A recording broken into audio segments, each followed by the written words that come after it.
할렐루야. 3월 7일 화요일 원포인트 큐티 가운데 오신 여러분들을 주님의 이름으로 사랑하고 축복합니다. 오늘 하나님께서 우리에게 주신 말씀은 고린도전서 5장 9절에서 13절까지의 말씀입니다. 고린도전서 5장 9절에서 13절까지의 말씀 다 같이 한 목소리로 읽도록 하겠습니다. 내가 너희에게 쓴 편지에 음행하는 자들을 사귀지 말라 하였거니와 이 말은 이 세상에 음행하는 자들이나 탐하는 자들이나 속여 빼앗는 자들이나 우상 숭배하는 자들을 도무지 사귀지 말라 하는 것이 아니니 만일 그리하려면 너희가 세상 밖으로 나가야 할 것이라. 이제 내가 너희에게 쓴 것은 만일 어떤 형제라 일컫는 자가 음행하거나 탐욕을 부리거나 우상 숭배를 하거나 모욕하거나 술 취하거나 속여 빼앗거든 사귀지도 말고 그런 자와는 함께 먹지도 말라 함이라. 밖에 있는 사람들을 판단하는 것이야 내게 무슨 상관이 있으려마는 교회 안에 있는 사람들이야 너희가 판단하지 아니하랴. 밖에 있는 사람들은 하나님이 심판하시려니와 이 악한 사람은 너희 중에서 내쫓으라. 아멘. 이 시간 악한 자들을 멀리하라 라는 제목으로 담임 목사님께서 큐티 인도해 주시겠습니다.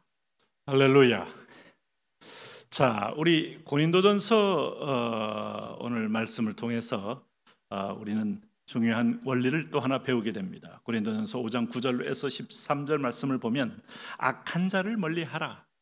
결국 이 고린도 교회는 파당도 그렇고 음행하는 것도 그렇고 그리고 이단 사설이 들어와서 혼란케 하는 것도 그렇고 거기를 따르는 추종자들이 있기 때문이고 또 사람의 말에 아주 귀를 기울이면서 거기에 혹 빠진 자들이 있기 때문이죠.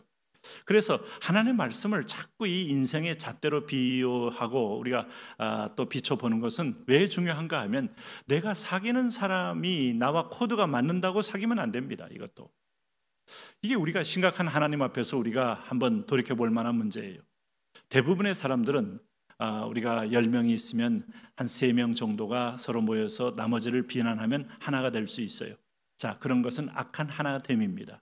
결국 계속적으로 선생님을 비난하고 다른 친구들을 비난하고 비판하다가 보면 결국 그 안에서도 비판의 영의 포로가 되어서 최후의 1인밖에 남지 않고 1인마저도 버림받게 되는 거예요.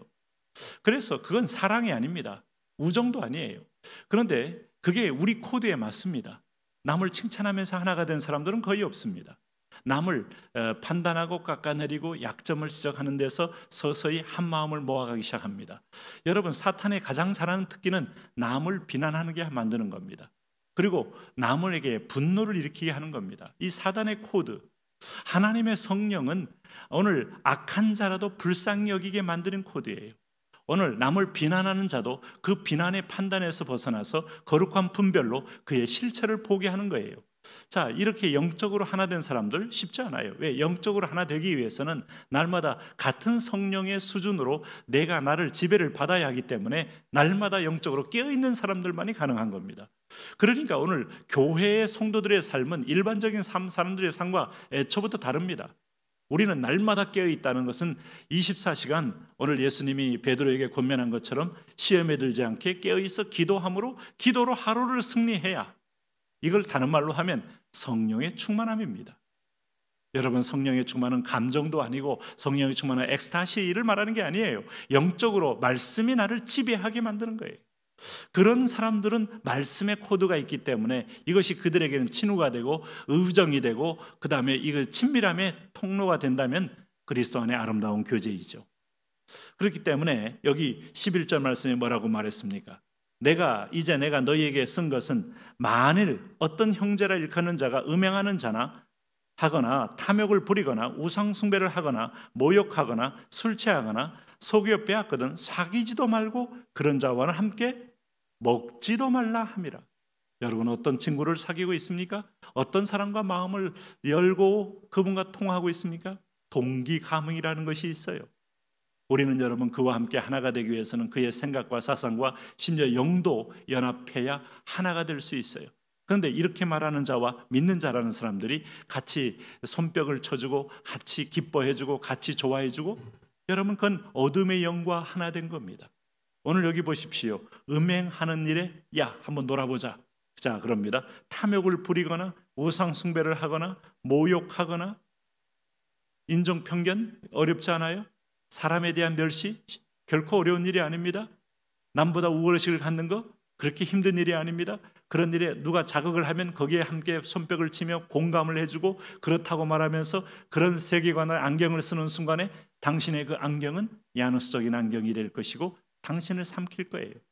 술 취하거나 속여 빼앗거든 이런 사람은 사귀지도 말라. 그러면 우리에게 진정한 아름다운 사귐의 대상이 누구겠어요? 성령의 사람을 사귀라. 그건 교회입니다. 우리는 다윗과 요나단의 사귐을 통하여 외적인 아버지와의 인정적인 관계, 정치적인 어떤 후계자의 관계임에도 불구하고 하나님의 선한 뜻을 더 신뢰하면서 다윗을 생명처럼 사랑했다는 요나단을 알아요. 다윗이 그 은혜를 잊지 않고 그의 아들 무미보셋을 대대에 걸쳐 보호해줬다는 아름다운 미담을 알아요. 자, 이런 것이 얼마나 감동을 줍니까? 이런 사귐은 여러분 조만간에 서로에 대해 또 다른 배신을 낳으면서 서로를 혐오하며 죽게 됩니다.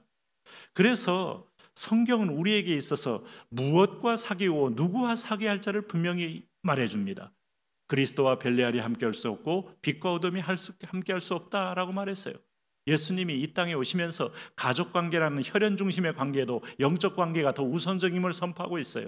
혈연적으로 아무리 엄마요, 아빠요, 동생이요, 형제요, 자매요 할지라도 영적으로 다를수록 원수가 될 수밖에 없다. 그래 내가 이 화평을 주러 온 게 아니라 불을 주러 와서 너희에게 진정한 오늘 교제해야 될 영적 지체들을 서로 간에 나누기 위하여 온 거다 라고 말한 이유는 그들과 영원한 천국에 함께 갈 수 없기 때문이에요.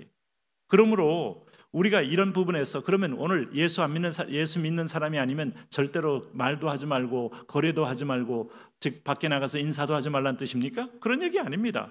오늘 12절 보세요. 밖에 있는 사람들을 판단하는 것이야 내게 무슨 상관이 있으려마는 교회 안에 있는 사람들이야 너희가 판단하지 아니하랴. 오늘 여기 보세요. 자, 10절에 앞에 읽어보세요. 이 말은 이 세상에 음행하는 자들이나 탐하는 자들이나 속여 빼앗는 자들이나 우상 숭배하는 자들을 도무지 사귀지 말라 하는 것이 아니니 만일 그리하려면 너희가 세상 밖으로 나가야 할 것이니라.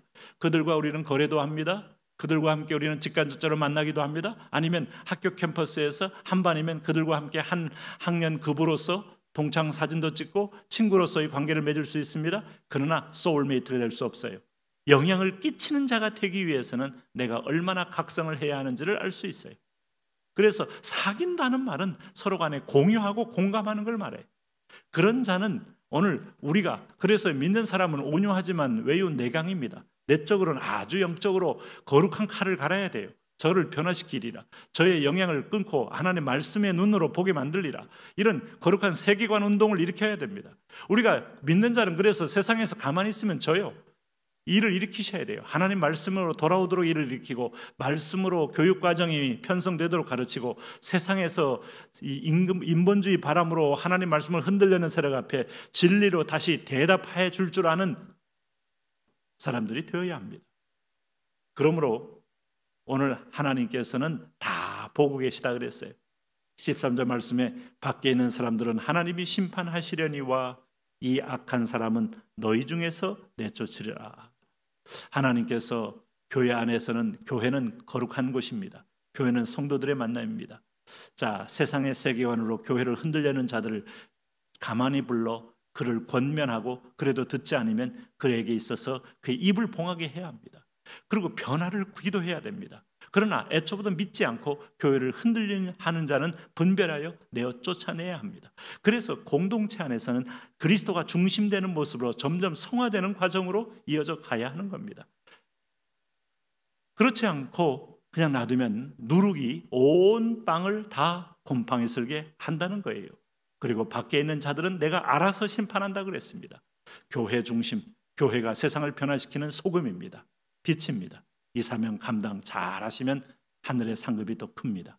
하나님, 오늘도 우리가 우리에게 주신 세상 속에 살지만 세상에 영향을 받지 않고 영향을 끼치는 거룩한 성도로서 구별되되 하나님 구분되어 사는 게 아니라 세상을 바꾸는 하나님의 자녀 되게 하여 주옵소서.